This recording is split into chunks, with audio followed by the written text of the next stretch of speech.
Well, good afternoon and welcome to this edition of Referees Corner here on IslandStats.com. I'm your host, Earl Basin, and joining me are FIFA and CONCACAF officials in Rian Radix, Stephanie Dale E. Singh, as well as Denon Parchment. First of all, thank you very much for joining me here on Island Stats and talking about officiating. I believe recently you've all been in action. Stephanie, you were one of the history makers. Hi. Hi, Hi. Earl. How are you? Hi, everyone. Yeah. So you Yeah. were one of the history Um, makers recently. yes, I was invited. Congratulations. Obviously, Thank there's a you. lot of talk around the fact that this all-female team officiated this men's final or men's match. How did it feel for you? Just like another match? No, actually, it was different for sure. I'm grateful for the opportunity um, to Earl, is that work my with question? Earl. No. Okay. No, yeah, it was a great opportunity. Grateful for it. Got the chance to work with Tori and meet her in person, and she's a fabulous person. I love her work ethic. I love her vibe. Her whole operation. I thought it was great. She made us feel comfortable. Um, Teamwork was just great. We went out there with a mindset. I think everybody had the same goals, the same objectives. So I think that's what made it came off so well. Mm. Great stuff. And Radix, you recently officiated as well. Getting back out there, what was that like for you? Um, well, I've been out since the pandemic. This was, quite maybe the third occasion I've been out having to ref, within the pandemic or after we've been back to some form of normalcy.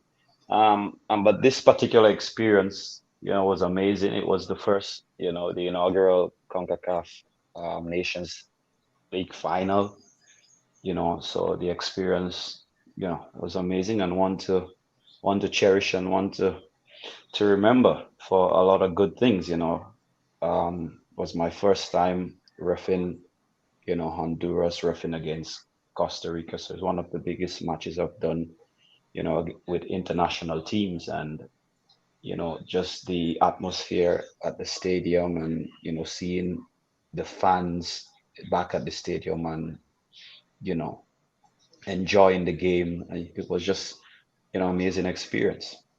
Mm. And Parchman, you were recently in action as well, weren't you? How did you enjoy being back to somewhat, some would say, normalcy? Earl, it's really really good to have football playing back in our region in CONCACAF and in the world, so to speak. So the opportunity to go back out there in the field, whether on the field or in the booth as a VAR, was really amazing, and we enjoy every bit of it. The atmosphere, the camaraderie among everyone, and the protocols is always there for us to adhere to. So it's a really amazing experience so far, Earl. Good stuff. Now, one of the things you guys had to endure, and we've got Kevin Clark joining.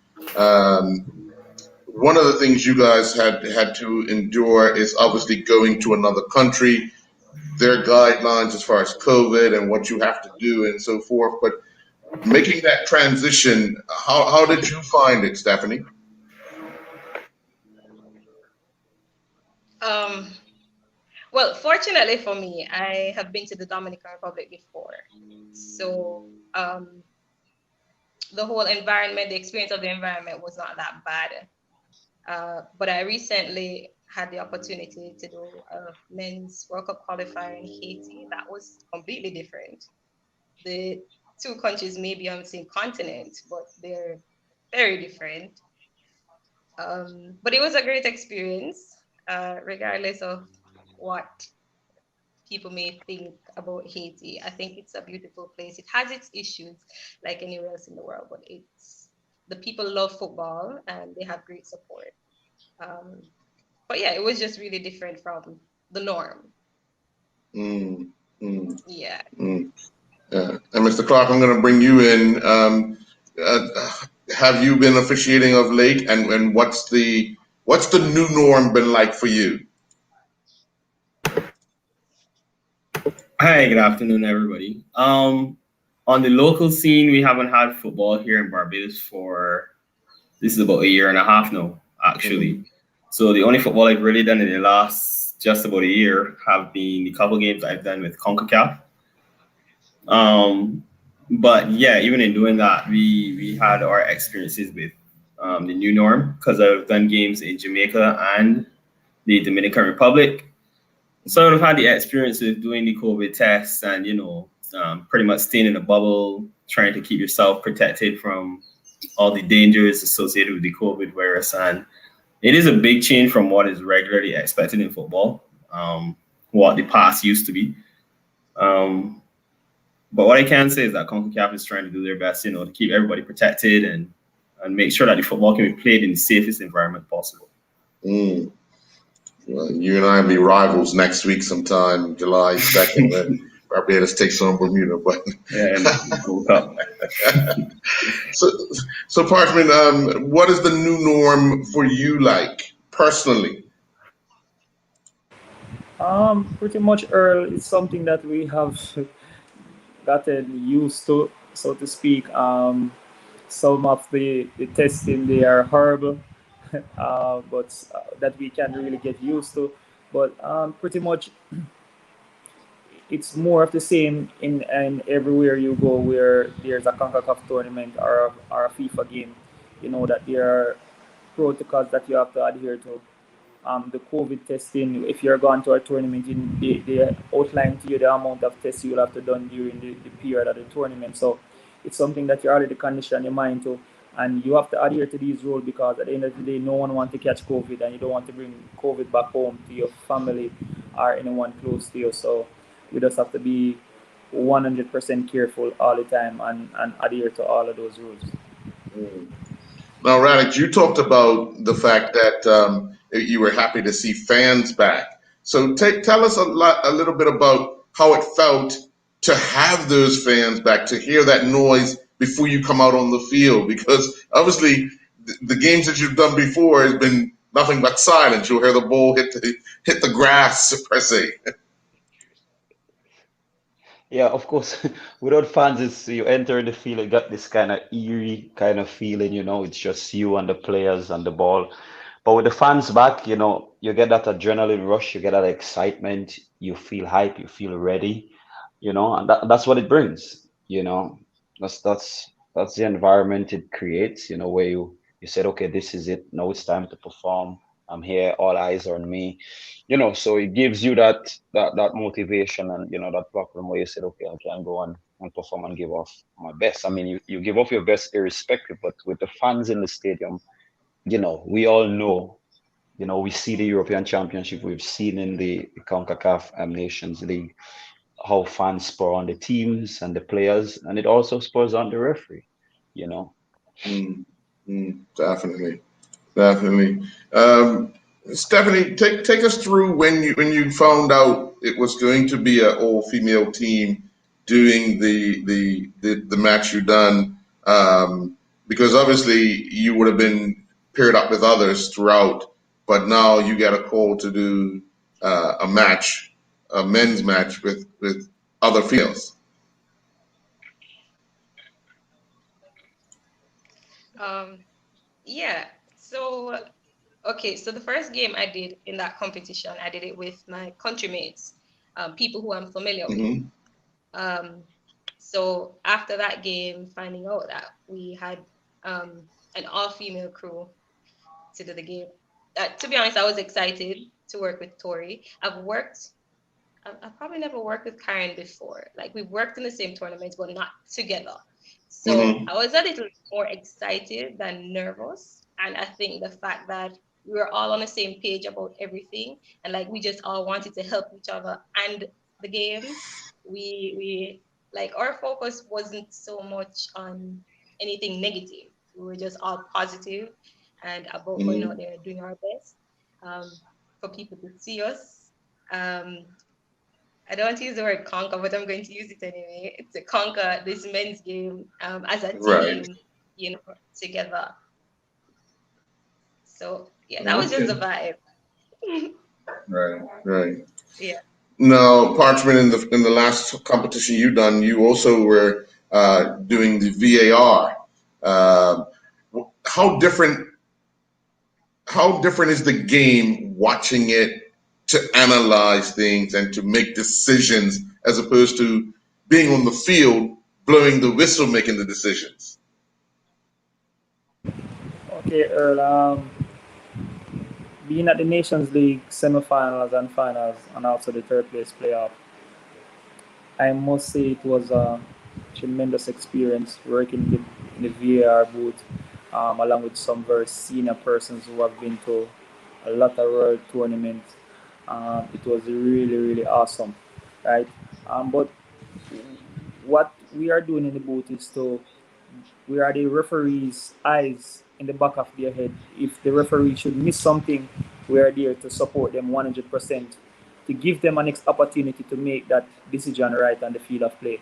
So, Mm, when we are sitting in the booth, we actually have a delay camera system. So when the referees are on the field of play, they only have one camera to look at, and yeah. it's their eyes, and it's that one opportunity they have to make that decision. Either they are wrong or they are incorrect. Right? With us in the VAR booth, we have the opportunity where we can look at replay, we can slow it down, and so we can do all the relevant checks to ensure that we can support our referee on the field and assistant of referee on the field 100% of the time.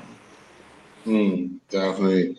Well, Radix, let me come to you because when you do have to make a decision and you're going to the VAR, how is the communication with whomever you're speaking with at times where um, you know obviously you either miss something or you're doubting something?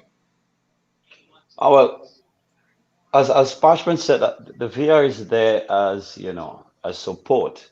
The key thing for the referee is to ref the game as normal. You know, Hmm. um, you still got to make a decision when you're refing, and I think that's the way to go. If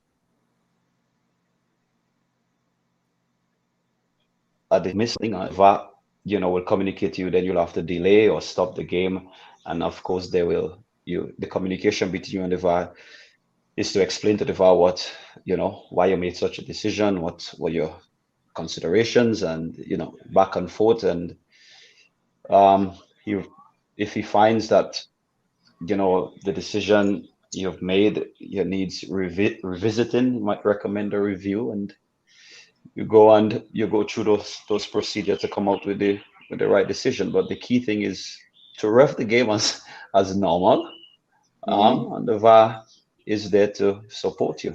That's it. Right. Right.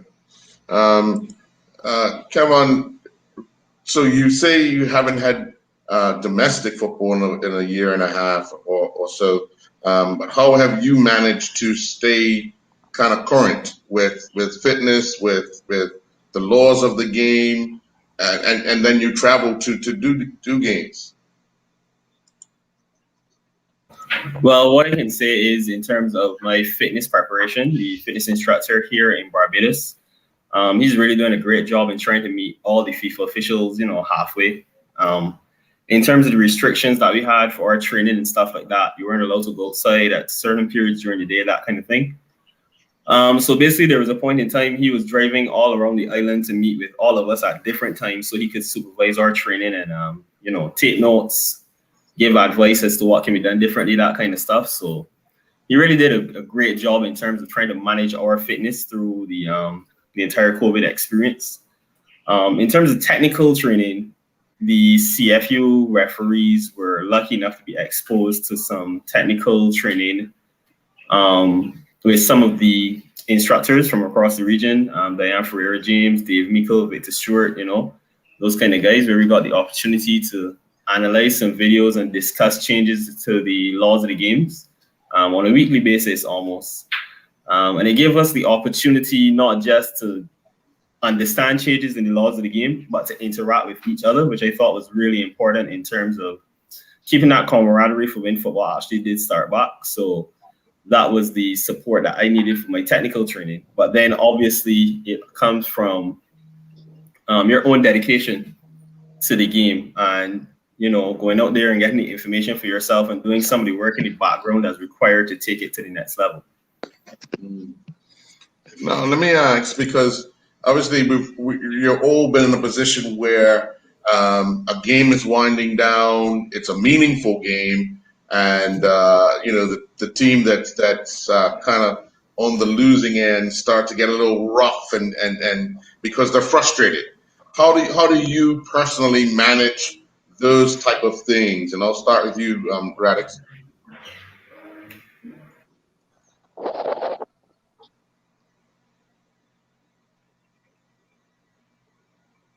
Okay, looks like he's frozen a bit. Parchment? Can you repeat the question, Earl, please? Yeah, when games are winding down, meaningful games, the team that's on the losing end start to get a little rough because they're frustrated. How do you personally manage those type of things? Okay, Earl. It's pretty much you have to have football understanding. You have to be smart. You have to sense it. You have to feel it. You have to smell what is happening. Because we have been through situations like this many times, right? When teams start to get frustrated, and we just have to keep it very simple by calling the simple foul. Try to be close to play, just in case there is going to be some form of mass confrontation. We are ready to get in very quickly and quash things. And if there's a card must be given, we're giving the card immediately without hesitation. So that will help to calm things down, Earl. So and also you let your assistant referees and your fourth official be aware of what is going on, so they are ready for anything that should happen on the field of play.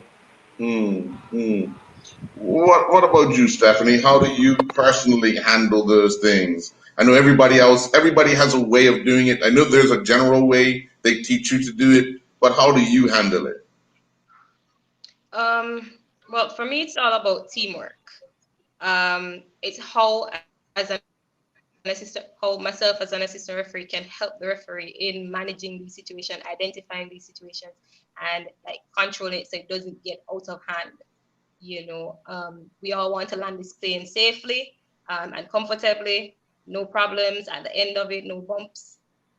So like we try to keep record of problem players, issue cautions where necessary to cool down the game, as Daniel said.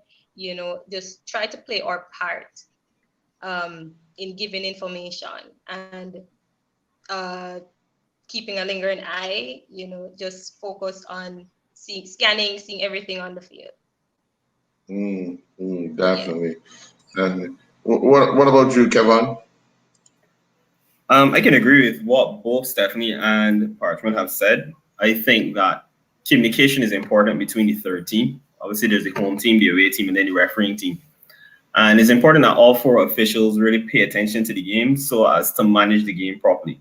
And communication between the officials throughout the 90 minutes, especially in games where you have communication systems available.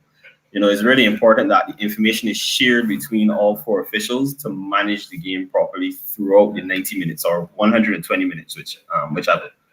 So communication definitely is a big part of it, but also your pre-game preparation, knowing the teams before the game starts, knowing problem players, identifying things that happen during particular games that, may cause a team to elevate their level during the game. All of those things are really important in how you manage a game, what somebody would call a stressful game. All of those things really become important. Those are things that you have to monitor, not just during the game, but that pre-match preparation, those pre-match discussions with the other officials, these are things that you need to discuss. So when it happens in the game, it just happens and you're ready and you're always prepared for what's going to happen next. Definitely. And let me bring him back in. Radix, did you hear the question? No, I had some. I was asking. Yeah, no problem. I was asking how you personally manage when a game is on the line, a meaningful game is on the line, it's getting near the end, and the team that's kind of behind start to get rough. They start to because they're frustrated. How do you personally manage that type of situation? Well, they always say at that moment you keep it very simple. Mm, And the team that's frustrated, as you said, it's very important that we manage them by keeping it simple. So, um, falls on them, you give them immediately, 50-50. If you can give it to them, give it to them early so you can quell their temperament and, keep them a bit level-headed. So it's about keeping it simple there and, using mm, football understanding and having that feel, for the game. So for me, and I'm sure for most, Damien and others, is that's one of the strategy there is, give them their simple falls, you know, if it's 50-50 and, you give it to them, that will help to, keep them keep them down. mm. Yeah, and I'm going to ask everyone about how do you manage the managers, the coaches, because there are times where you've even had to go because they're getting kind of disrespectful to the either fourth official or a referee assistant. So how do you manage the managers because they are an important part of the game as well because they can actually set their players alight sometimes. Kevin? Well, in terms of managing the managers, it's not often that you'll see a manager actually get to the assistant referee, but that is an experience that I had.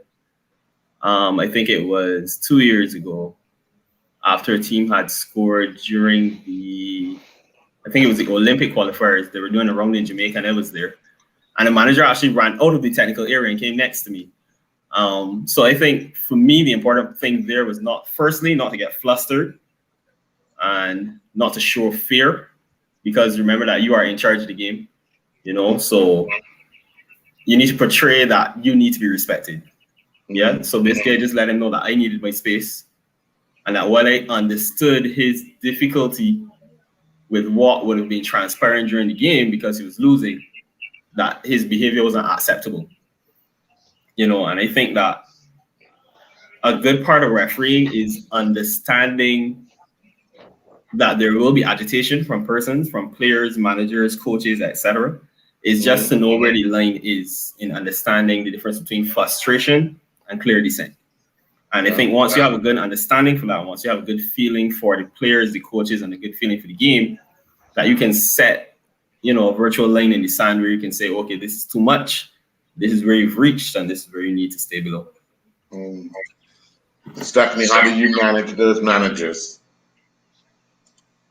Um, well, again, like Kevin, we don't, as assistant referees, we don't really get that much interaction all the time with these managers. But when we do, I can say that situations vary and depends on the personality of the person, the heat of the moment, emotional intelligence, um, and also communication.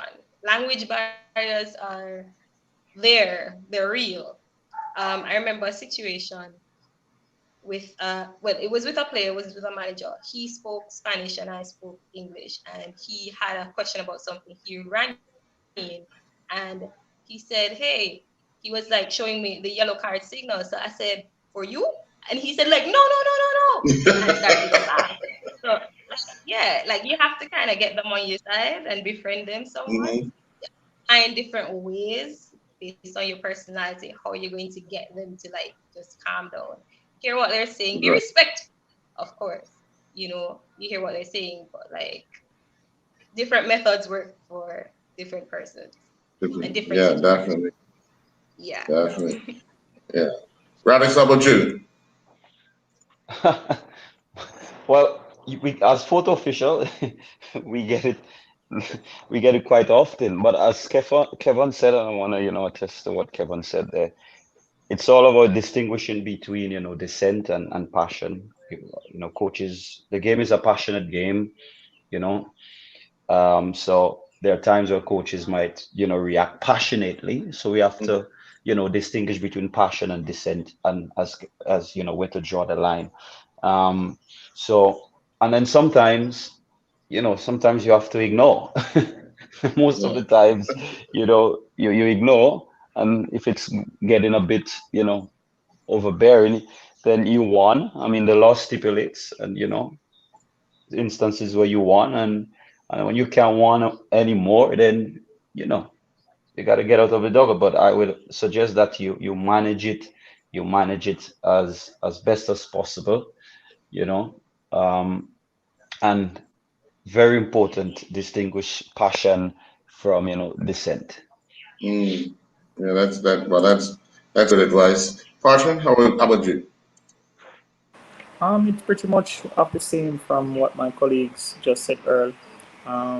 We have to stamp our authority on the field of play. We have to let the managers and the coaches know that we are here to officiate the game and they are there to coach. So, as my colleague said, the difference between frustration and dissent is the key. And once it's go overboard, then we have to deal with it accordingly. As Radic said, the laws of the game support us 100% to give the coach yellow card, red card, whatever the case may be. But the first step is to manage. If it's out of control, because sometimes we have some of these managers and coaches, they are a pain in the wear, and we try to manage until we overmanage sometimes when they are dissenting now, and we tend to not to be looking in that area. So if there is something that is 100% clear, Earl, we have to give it. We cannot manage it, so that is how we go about dealing with them. Mm. Parchman, I'm going to come back to you for the answer to this first question. You have a lot of people who want to get involved in football, not as players but as officials. But their personality is one in which they're not an outgoing person. They're kind of to themselves. What advice would you give that person for confidence to get involved? Earl, it's that is a difficult question, but for persons out there, we have a lot of persons who are shy and they cannot express themselves the way they want to sometimes. But I'm pretty sure most time these persons have someone who they confine in and who they can relate to, who that person who they can talk to. So we have to be that kind of figure to that individual where we are always a phone call away, a text message away to help this person, to go through whatever situation that they're experiencing, right? When I first joined referee and I met my group leaders for the first time, they told me that we are all a family. So if we cannot express ourselves among our family, it is difficult to go out there and express ourselves to strangers. So the first step is to get yourself um, climatize with the persons who are around you, feel comfortable talking to them, right? So when the big opportunity comes now for you to make that step to the next level, it will be much easier for you to do. Mm, good advice. Good advice. Now, Radix, question about strange things happening in a game. Can you recall one of the most strangest cards you've ever given for whatever reason? Uh, too much to mention. No, no, no, no, no. That's a joke. I can't remember giving a card for any strange thing, but I do recall, and this is a story I always give. Um, Forgetting to go out with my card. So I Oh. left my cards in the dressing room. So no, no, this is actually a true story and a funny story. So I'm doing this Premier League game home. Two of the biggest clubs opening day, and all the excitement. For some reason, I thought I placed my cards in my pocket. So there comes this the captain of one of the team with a robust challenge in the midfield, and I'm running, dipping in my pocket, and by that action, everybody No. knows, okay, this is a yellow card. So then I touched my pocket and I was like, oh no, where's my card? Touch the back pocket. no card, you know. So then the crowd is in an uproar now, and I said to the player, "Wait right there, don't move. I'm coming back." So I ran, I ran across to my second assistant, took his card, and to my amazement, the player is still standing at the same spot that I told him to remain. I had to issue the card, and the stadium was in an uproar, in a frenzy, it even made news the next day, and from so from that day, never forget the card. It's the first thing in my pocket.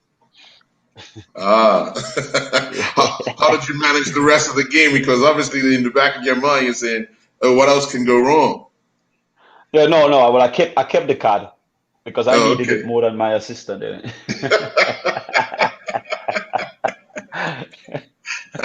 What about you, Kevin? Anything that stands out in your mind? Um, Probably not funny cards. Basically, just players doing things that players would do. I remember refereeing a game here in Barbados for a tournament that we have here, and I remember that I awarded a free kick just outside the penalty area. So before the free kick went, I remember going to a player. He was standing at the near post, and I said to him particularly, because I knew before the game that he was a player who always gets involved in a lot of hand falls and that kind of stuff. And I went to him in particular, and I said out loud, "You're in the penalty area. Don't do anything stupid." And the way that our turf is set up here, the fans are basically like almost directly behind the goal bars and that kind of stuff. So I literally said it so everybody could hear. Don't do anything stupid. And I backed out the penalty area, and I didn't watch the free kick. I didn't watch any other players. I just watched him. So I blew the whistle for the free kick to be taken. And as soon as I blew the whistle, he took his elbow up straight into a player's mouth. And I blew the whistle. As soon as the ball was kicked, I blew the whistle and I pulled the red card out of my back pocket. And the player laid down on the ground and started to hold his face and cry and swore to everybody he did not touch this man. And his players literally just took him up and walked him off the field. Because they were all like, this is stupid. He just came to you and told you don't do anything stupid. We all saw you. We all saw you hit him. So that's probably the only thing that would stand out in my mind in terms of cards that I would think would be funny. Stephanie, what about you? Oh, so I was actually thinking about it, and then I remember it was a recent game. It was my first men's game internationally, and you have nerves, butterfly, and everything. Yes. So as FIFA referees, sometimes we wear two watches, and one for the game and one for polar. And I did the warm up with my polar, went in, stopped the game, stopped the watch and everything. And we came back out to march out. Game has begun and everything. I swore I started the watch though. And the referee didn't even call a foul for 20 minutes in the game. And then when he finally called a foul, and I think he issued a caution or something, I took out the card, like to look on the time. I realized my watch hasn't even started. So I'm like, halfway through the first half, I don't know the time of the game. So that was my moment, as Rian said. So it happened. Well, one thing everybody's got one. What about you, Parchment? What's yours? I'm sitting here, Earl, trying to remember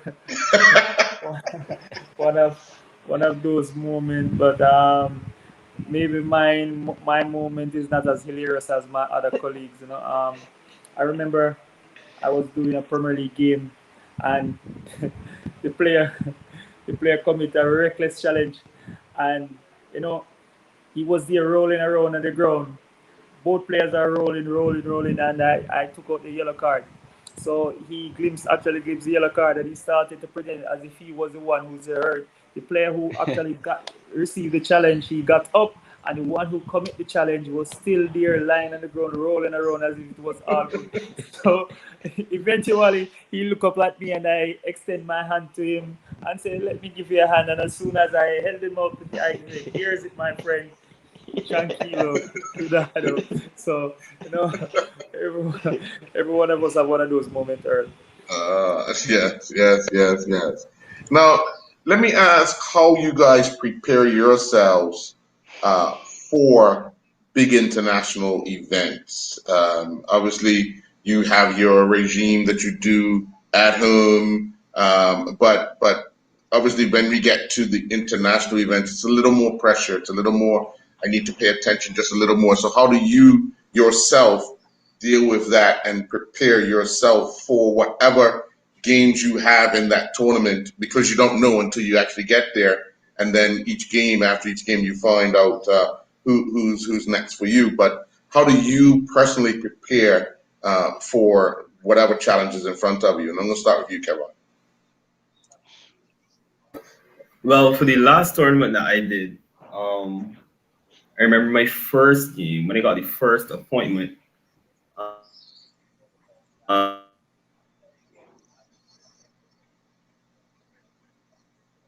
The night where I just and I tried to find teams so that I to help assist my referee during the game in terms of players to help manage and that kind of stuff. Because I think that information is really important because the role of the assistant referee isn't just about ball in ball out. Offside is really about helping to manage the game because the whole refereeing team needs to take a part. Um, so I normally just try my best to watch the teams before the game if I can, but then the actual day of the game, funny enough, I don't do anything football related. I normally pack my bag and everything the night before. I do all my studying for the game the night before. So probably the only thing that I do football related on the day of the game maybe would be the pre-match talk with the referee. Mm-hmm. But I try to keep myself fairly relaxed. I listen to some music. I watch TV, that kind of stuff, just to keep myself calm. And I don't really do anything football related pretty much till until I get at the actual stadium and we get ready to check the field and that kind of stuff. Otherwise than that, I'm just in my own space, keeping myself calm. By then, I would have already worked out in my mind what I'm trying to do for the game, things that I need to pay attention to, that kind of stuff. So just try to keep myself calm on the day of the game so that when I actually get to the game, I can give my 100%. Mm. Stephanie? Okay, so mine is actually pretty long, but I'll try to make it very short. Okay. It's it's all about the routine, the regime, as you said earlier. Um, well, for me, it all starts from in the mind, where I mean, physically, we have to prepare ourselves for the Mm-hmm. game to be fit. We have to be fit for the game. Um, and then from like once you know or you got the appointment that you have a game, like sometimes you don't know the teams as Kevin said, but like you expect the expected. So you Mm-hmm. start to think about things that the you think the players might do in the game. You think about decisions you want to make on the field on the field of play, like simple as corner kicks, throw-ins, like those, as simple as they are, you think about them, envision yourself doing it, practice it, like look in the mirror, stuff like that. Like it becomes routine, muscle memory. Um, Also, um, yeah, I sleep right before the Mm. game. I think that's good, right? And that helps. That helps a lot as well, like to keep you calm. Mm-hmm. Um, and also taking like from previous games or tournaments, areas of improvement, things that you want to work on for the next game that you need to carry over into that game, like simple like points of contact on in challenges. You want to look at Right. those things, right? So like you kind of identify all those things that you want to work on, and then like when you get to the venue, it's still a part of the preparation process. When we get there, we're in the room, everybody's still doing their routine, but like sometimes depending on the team that you're working with, there's a vibe. There's music and everybody gets ready. Do you what do you call that? Like muscle activation exercise and stuff like that. Not everybody does Mm, that. Then we go out there into the warm up, and then we're ready. okay. All right. Yeah. Parchment? Um, so pretty much, you would have been going through your physical preparation leading up to any big tournament. Um, After getting to the tournament and you receive your appointment from the boss that you have this game, we have Y Scout, where all the information on different teams and different players. So we always can go there to get information about the team tactics, how they play, who their best player is, Mm, and even we watch games as well. There are also clips there as well with these teams, so we always have this information to work with, right? So that is the tactical side of things as it relates to studying the teams and players and how the teams plays. So reaching the changing room and game day. Always have your phone or your music on. Just whether it be gospel, reggae, some music you're playing, holding a vibes and getting in the frame of mind to go out there and execute to the best of our ability. So it's pretty much the same. Everyone in their own corner doing their own stuff and enjoying the moment until when the big moment arises. Always nervous for us. So it's not only players alone who are nervous going onto the field of play. There's always butterflies in our stomach stepping mm. onto the pitch every match. It doesn't really matter the game. There's always some level of nervousness. So that's how it normally goes, Earl. Okay. All right. And Radix? Uh, well, for me, from the moment you get the appointment, everything goes into overdrive. I step up my physical and tactical preparation. As Parchment articulated, I look at the teams in the competition, go onto Y Scout, look at the game, look at the tendency, the players to look out for, so get educated about the teams. And competition, you get the appointment, you zero in on the teams, you pay more attention, you look, at the recent games and you do up your plan, your match briefing and so forth. When I get to the stadium, I have a routine. I'm a bit superstitious. I need to have um, wear two pair of socks, two sweatbands, two watches. I need to have things in order. So I put that as soon as I get at the stadium. I ensure that these things are there because I don't feel comfortable going onto the field without those things. Mm, And warm up I get in, and I just chill. I put on some music, some motivational stuff, just get into the zone, you know. And that's basically in a nutshell, the routine. mm. That's, everybody has their own thing. I remember, I'll tell you a funny story. I remember when I was growing up, I wanted to learn more of the game. I used to play a lot, so I decided to officiate, not official, but officiate.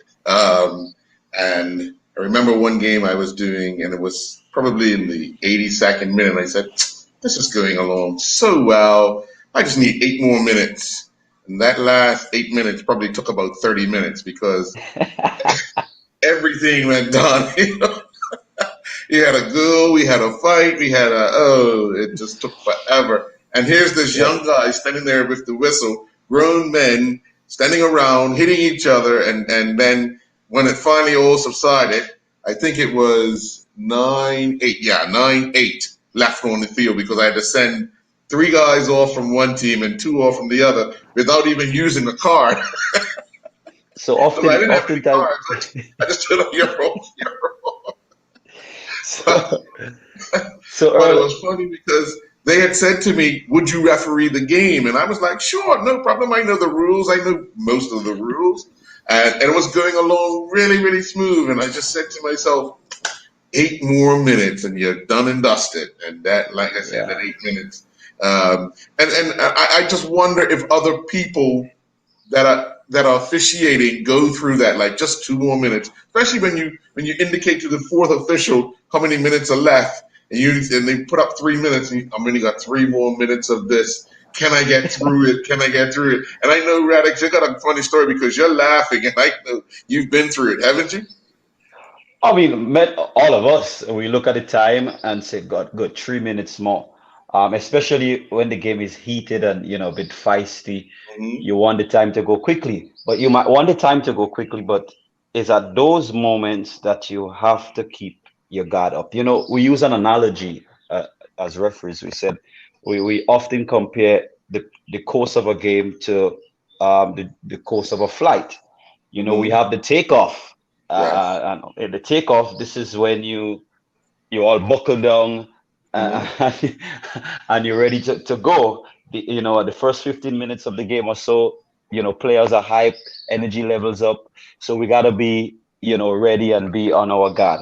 And then you have the cruising, when things Yeah. settle a bit.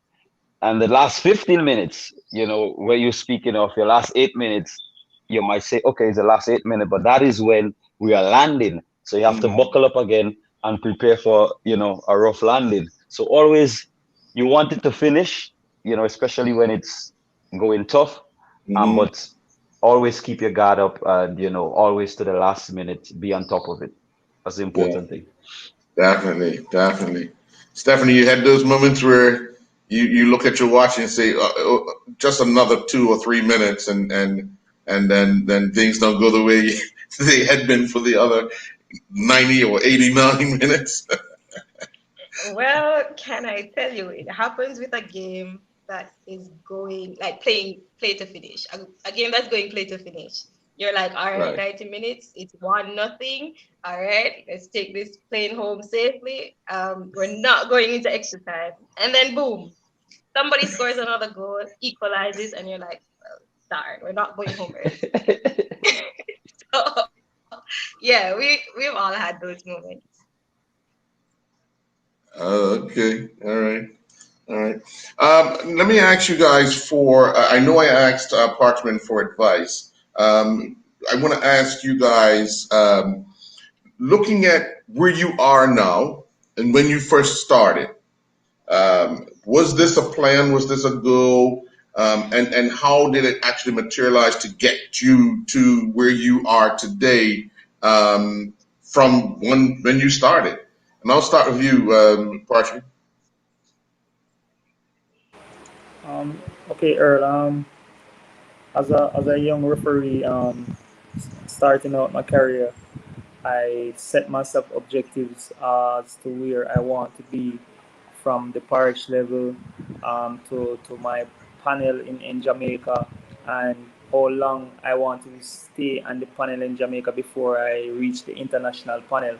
So everything you have to set objective, you have to set yourself short-term goal and long-term goal, Earl. So that is exactly what I did, and it did work for me because I was disciplined enough. I dedicated myself to my refereeing career. I give it 100% every time I'm out there on the field of play, and there's no regret up until this point, Earl. Yeah. Okay. Yes, sir. What about you, Radix? um, to be quite honest, when I just started, I was just doing it to serve my club and my community, and then I was encouraged to take it a bit serious, Hmm. um but I up until getting my first CONCACAF assignment, you know I really didn't have that blueprint. It's after my first CONCACAF assignment, and seeing it, and I said, okay, maybe I can go further, at refereeing. And so I really sat down and put, my plans together. But generally, to speaking, I'm a proud guy. So anything that I'm doing, I wanna do the best, that I can. So that really spurred me on, me being so proud of myself, Mm. to really put my best foot forward, in refereeing. And thankfully, I got the opportunity to go to Poor, was educated there quite brilliantly, um, and given more opportunities after that to improve and to harness my craft and skill as a referee. And I just take it game by game. I have a long-term objective, but for me, it's game by game. I always said you're as good as your last game, and I'm never satisfied. I'm never satisfied with my last performance. I always think the next one I can be better. So I do have long-term goals. I mean, you want to get to the pinnacle, but I am taking it step by step and game by game. Uh, that is good advice for any youngster getting involved now. Game by game, step by step. Kevin? Yeah, when I actually got pushed into refereeing, I had no interest in it whatsoever actually. I just happened I was playing football and a coach of mine came to me and he said, he wanted to have an honest conversation with me and he was like, based on numbers, who do you think is more likely to get to a World Cup, a referee or a footballer from Barbados? I said, probably a referee. So then he was like, okay, well, there's a referee course coming up, and just go try it, see how it is, and you know, see if it's something that you'd like to do. And I ended up doing the course. I got 98% on the written tests, and it kind of just started from there. And when I first started refereeing, honestly, when I actually got onto the field, I was excited to try it because it was new, but I didn't see anything in it long term up until a senior referee in the country came to me after a morning of youth football and he asked me how serious I was about it. And I really told him, I just trying it out for fun, that kind of stuff. And he was like, well, I think it's something that you should take seriously because you seem to have the fitness to go along with it and you seem pretty comfortable doing it. I think that was probably like a March, April. And I remember there was a rap course later down in the year, and the referee's manager sent me an invitation to go to the rap course. And when it was finished, the referee's chairman came to me and he said, Kevin, you're a pretty young guy. And he seemed to have a good grasp of what's going on in refereeing. And, I think it's something that you should really take seriously. And he kind of worked his way for the next couple of months to try to get me to finish playing football because I was still playing at that point in time. And then, I finally took him up on it. I quit football completely. And then, I really got stuck into what I was doing. I purchased all of my own equipment because unfortunately here we weren't given gear to referee with per se. So I went online, I sourced all of my gear, in terms of uniform, my own flags, my own beat flags, my own communication system later on, I really got invested into what I was doing. And I guess it was from that conversation, from that coercing, I could say that I really started to take the refereeing seriously.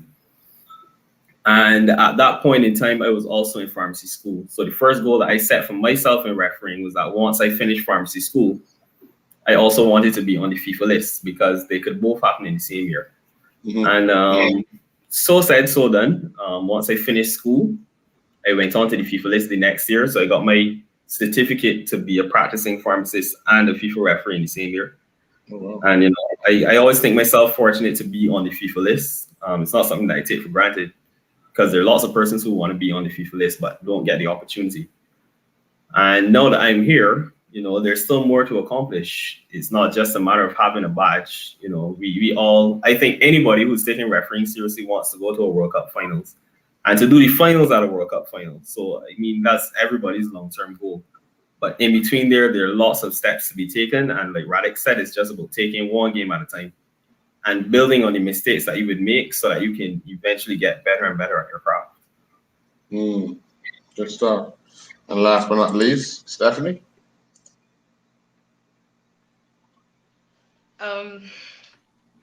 So I was here thinking of a phrase to kind of summarize my whole journey. And the saying, they say it takes a village to raise a child. Mm-hmm. So I think I had a similar situation where I really and truly didn't see myself this far in refereeing. I, like most persons on the call, they probably have short-term and long-term goals. When I started out, I wasn't at all interested in refereeing. I just thought it was too hard. But like, I am grateful for all the persons who saw that spark or that little thing in me. They believed in me and they pushed me. They helped me, and they taught me everything that I needed to know, that I needed to develop to become the referee that I am now, or the assistant referee that I am now. You know, they invested their time and their tools. They gave me information from every course that they went, even my colleagues' feedback, whether constructive or otherwise. Yeah, because uh, I mean, now I can say that I can see myself or see long-term goals in refereeing. But even when I just started, as Radix had said earlier, I just took it day by day and game by game. Like, I just wanted to get to know this sport, this new activity, and do my best at it. So I really didn't see myself in the position that I'm in. But I give thanks to God, of course, because like every day I go out there, it is a challenge. Refereeing in itself is a challenge. And like, I believe in the journey. Like, it's an unexpected journey, but it worked for me. And I just try to be optimistic about the journey, the challenge of the journey. And um, I'm just grateful for all the opportunities. And I hope to continue doing my best and, you know, reach higher heights, continue to reach higher heights, Good stuff. and make all those persons proud, make my family proud, all those persons who supported me on this journey, even when I didn't even believe in myself. That's it for me. Good stuff. Well, we're joined by the head of referees and Bermuda Football Association, Mr. Cranston Williams. Mr. Williams, we're coming to the end of this show. We've had some interesting chats, a lot of laughs. You just wanted to thank the guests today. Good evening, everybody. I want to publicly acknowledge all four of the persons on this call.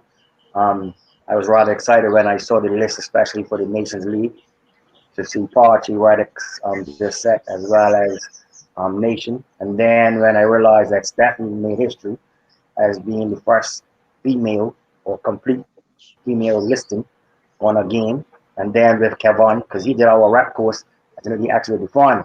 So for me, even though it wasn't a Bermudian per se involved, I was happy to know that there were people that we interact with on a regular basis.